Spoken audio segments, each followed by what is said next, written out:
یہ آپ نے بہت اچھا سوال کیا ہے کہ خلافت پسند جو گروپ ہے اس کی خلافت کے انتخاب پر آپ کو کیا اعتراض ہے؟ اگر تو یہ مرزا خاندان کی خلافتی گدی ہے، موروثی گدی، تو آپ کی بات بالکل درست ہے کہ ہمیں کوئی اعتراض کا حق نہیں ہے۔ یہ مرزا خاندان کی خلافت ہے، وہ جس طریقے سے چاہیں اپنا انتخاب کریں اور جس طرح کی چاہیں مجلس انتخاب بنائیں۔ لیکن اگر مرزا محمود صاحب اپنے اوپر جب قاتلانہ حملہ ہوتا ہے جھوٹا دعوی مسلم موت کرنے کے 10 سال بعد ان پر، تو 1956 میں وہ اس لیے ایک مجلس انتخابی خلافت بناتے ہیں کہ اس خلافت کو میں اپنے مرزا خاندان میں رکھوں تاکہ حکیم نور الدین صاحب کے بیٹے عبد الوہاب اور عبد المنان اس پر قبضہ نہ کر لیں۔ تو پھر بھی ہم کہتے ہیں کہ ہاں، ان کا حق تھا کہ وہ اپنے مرزا خاندان میں اس خلافت کو رکھتے ہیں، لیکن انہوں نے یہاں پر بس نہیں کیا، وہ آگے چلے گئے۔ انہوں نے کہا کہ یہ جو خلافت ہے، جو میرے بنائے ہوئے طریقے کے مطابق 1956 میں بنائے ہوئے طریقے کے مطابق میرے ہی مرزا خاندان کے تنخواہ دار اور مراعات یافتہ لوگوں پر مشتمل ہے، یہ والی خلافت خلافت علی منہاج نبوت ہے۔ تو محترم، اگر آپ مرزا خاندان کی موروثی گدی کو خلافت علی منہاج نبوت کہیں گے تو ہمیں اعتراض ہے، اس وجہ سے کہ منہاج نبوت کا مطلب ہے نبوت کے منہاج پر، نبوت کے طریق پر۔ اور نبوت کا طریق کیا ہوتا ہے؟ آپ کو بھی پتہ ہے کہ ہر نبی کو اللہ تعالیٰ خود اپنے الہام سے منتخب کرتا ہے، اور خلافت علی منہاج نبوت کا مطلب یہ ہے کہ اللہ تعالیٰ نبی کے خلیفہ یعنی حضرت محمد صلی اللہ علیہ وسلم کے خلیفہ کو الہام کے ساتھ منتخب کرتا ہے، اس کا خود انتخاب کرتا ہے، کوئی کمیٹی اس کا انتخاب نہیں کرتی۔ اور اسی لیے حضرت مسیح موعود علیہ السلام، مرزا غلام محمد علیہ السلام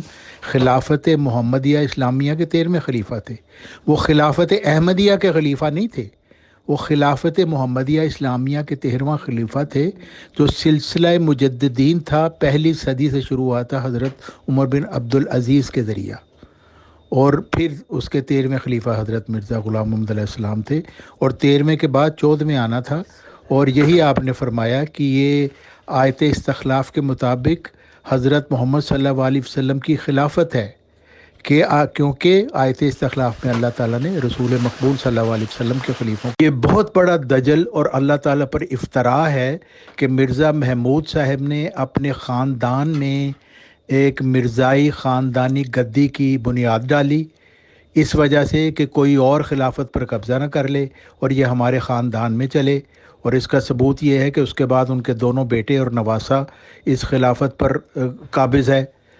اور پھر اس کو کہنا کہ یہ خلافت علی منہاج نبوت ہے، اس پر ہمیں اعتراض ہے۔ اگر آپ یہ لوگ کہیں گے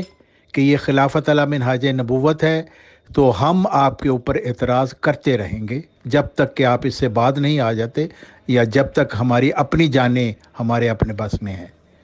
کیونکہ یہ اللہ تعالیٰ پر افتراء ہے۔ حضرت مسیح موعود علیہ السلام نے صاف الفاظ میں فرما دیا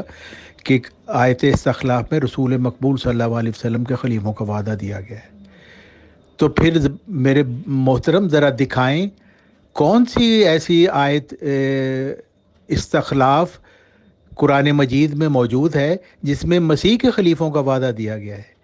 کیونکہ مرزا محمود صاحب نے بھی کہا میں مسیح کا خلیفہ ہوں، مرزا طاہر نے بھی کہا، مرزا ناصر نے بھی کہا، مرزا مسرور صاحب بھی کہہ رہے ہیں میں مسیح کا 5واں خلیفہ ہوں۔ تو کون سی ایسی آیت استخلاف ہے قرآن مجید میں جس میں مسیح کے خلیفوں کا وعدہ دیا گیا ہے؟ ایک ہی آیت استخلاف ہے جس میں اللہ تعالیٰ نے حضرت محمد صلی اللہ علیہ وسلم کے خلیفوں کا وعدہ دیا ہے، اور حضرت محمد صلی اللہ علیہ وسلم کی خلافت بھی قیامت تک جاری ہے۔ قرآن مجید کی یہ آیت استخلاف کی ویلیڈیٹی بھی قیامت تک جاری ہے۔ اور جو جھوٹ بول کر کہے گا کہ ہم مرزا خاندان کی گدی کے خلیفے ہیں اور آیت استخلاف کے مطابق ہیں تو ہم اس پر اعتراض ضرور کریں گے، کیونکہ وہ سراسر جھوٹ بول رہے ہیں۔ مسیح کا خلیفہ کبھی بھی آیت استخلاف کے مطابق نہیں ہو سکتا، اور مرزا محمود کی بنائی ہوئی انتخابی خلافت کا خلیفہ تو کبھی بھی